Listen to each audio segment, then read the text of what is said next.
72 hours. That was the window Papoose had before the architecture of his double, triple, maybe even quadruple life started collapsing in plain sight.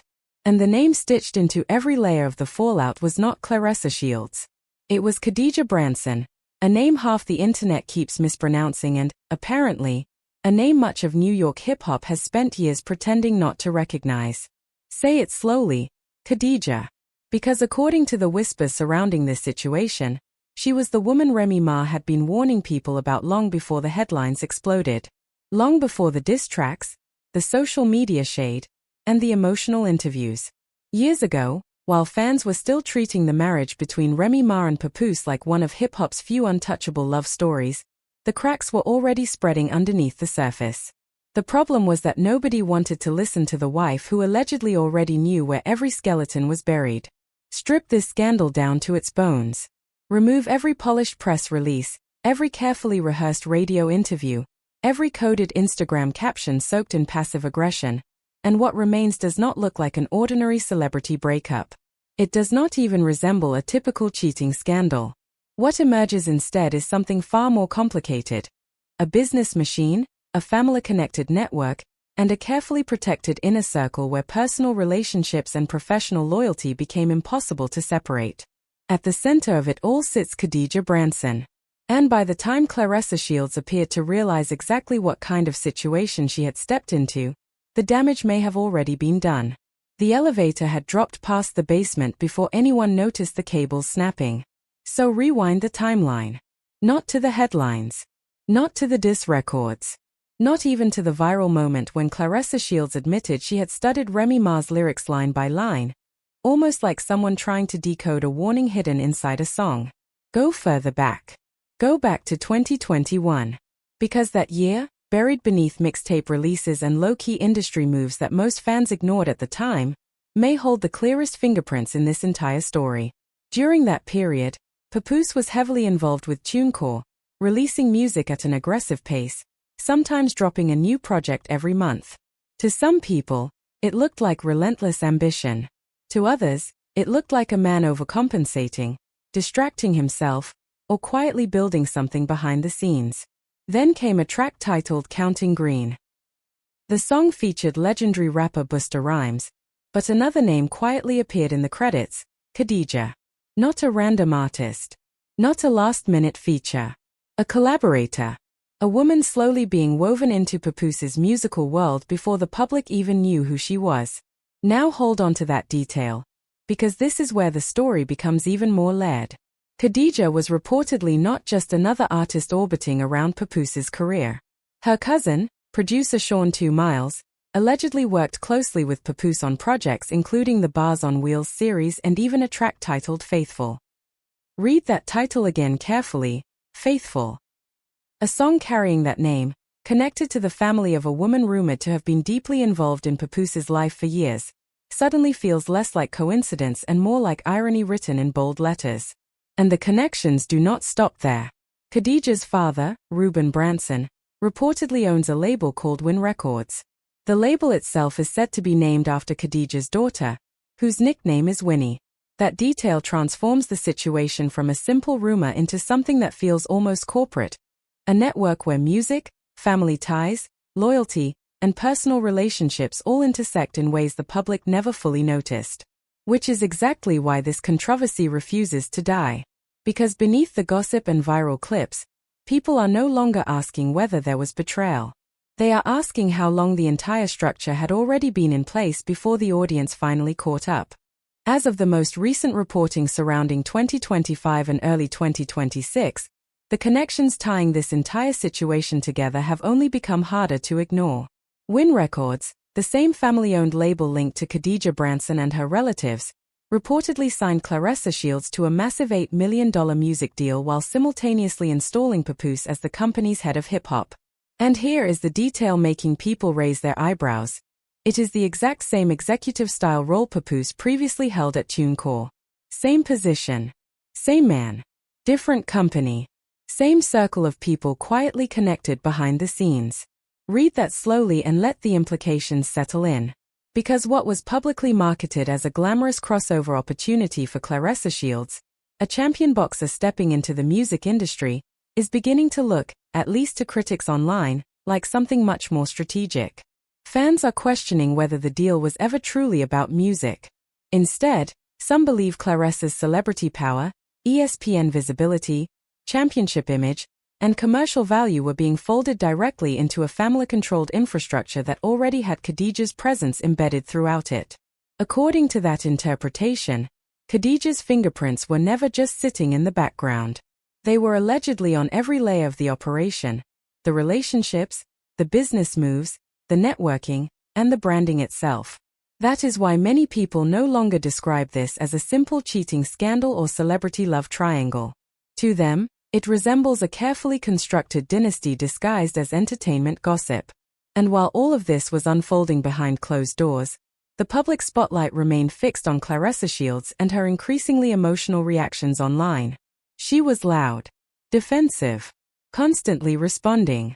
She replayed Remy Ma's diss records publicly, almost turning them into her own soundtrack. She argued online with critics, addressed rumors head-on, and appeared visibly frustrated whenever her name entered the conversation.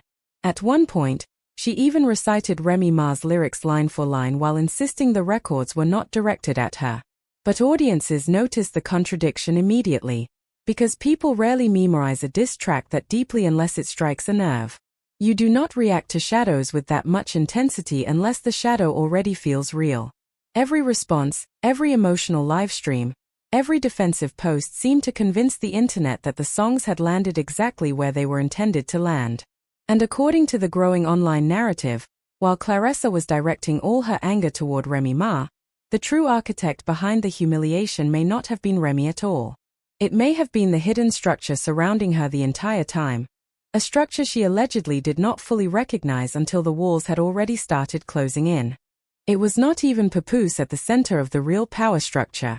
According to the growing online narrative, the true force behind the curtain was the quiet one, the woman who posted smiling photos, released the occasional song, and disappeared before anyone asked too many questions. Khadija Branson. If you strip this entire story down to its bones, many critics believe Claressa Shields was never the main woman people imagined she was. She was the distraction. The loudest person in every scandal usually is. The loud one becomes the fireworks in the sky while the real movement happens in silence somewhere else. While the public focused on Claressa's interviews, live streams, and emotional reactions, another woman allegedly remained deeply embedded in the background, inside the music, the business deals, the family ties, and the infrastructure itself. Even media personalities began hinting at that dynamic publicly. Frank Ocean Cruz Dern reportedly warned Claressa during a live appearance, telling her she was at the bottom of the list, not the top. But instead of slowing down and reassessing the situation, Claressa appeared to double down. She kept aiming her frustration toward Remy Ma while, according to online speculation, the real winner of the situation remained quietly protected in the background.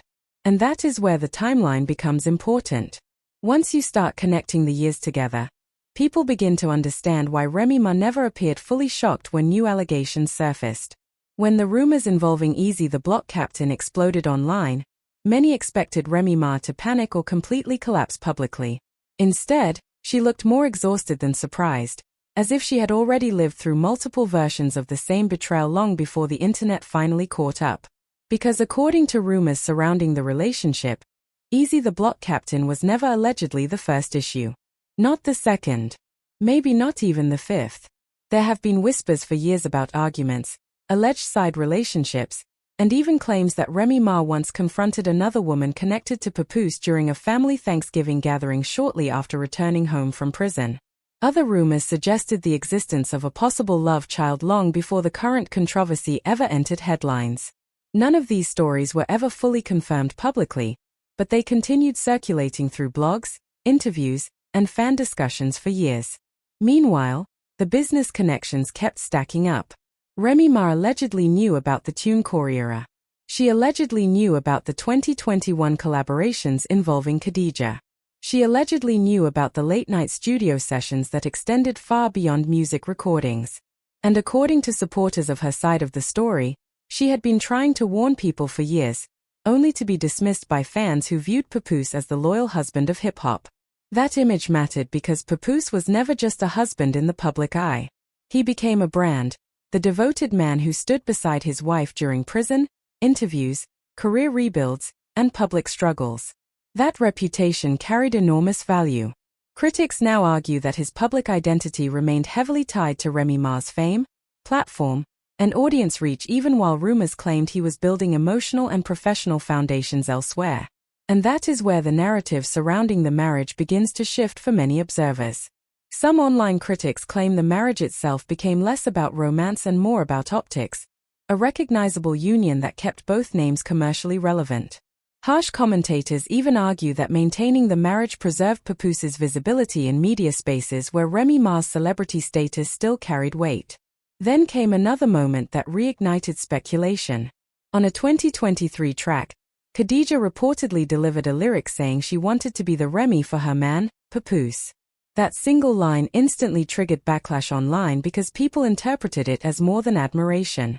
To critics, it sounded symbolic, almost like someone aspiring to inherit the wife's position rather than simply love the man himself. And that is why this story continues pulling attention online. Because beneath the gossip, diss tracks, and viral clips, people are no longer debating whether there was emotional overlap. They are debating whether an entire parallel structure had already been operating quietly for years while the public was still applauding the image of a perfect marriage. That last detail deserves its own paragraph because it completely changes the way many people online are interpreting this situation. How old is Winnie? Keep asking that question. Because the moment people begin comparing Winnie's age to the alleged timeline connecting Papoose and Khadija Branson, the conversation stops sounding like an ordinary side relationship rumor. Instead, critics start describing it as something far more complicated. The possibility of a parallel family structure quietly existing alongside the public marriage everyone thought was the only reality. According to online speculation, the same man who spent years presenting himself as hip-hop's loyal husband may have allegedly been maintaining an entirely separate emotional and domestic world behind the scenes. And the woman rumored to be connected to that world was not isolated from his career either. Her family's business infrastructure reportedly became deeply tied to his professional comeback and current opportunities. That is the part making many observers look at the situation differently. Then came another moment that intensified the rumors even further. Just days before the scandal fully erupted online, Papoose posted a birthday tribute to Khadija on his Instagram story. The wording instantly caught people's attention.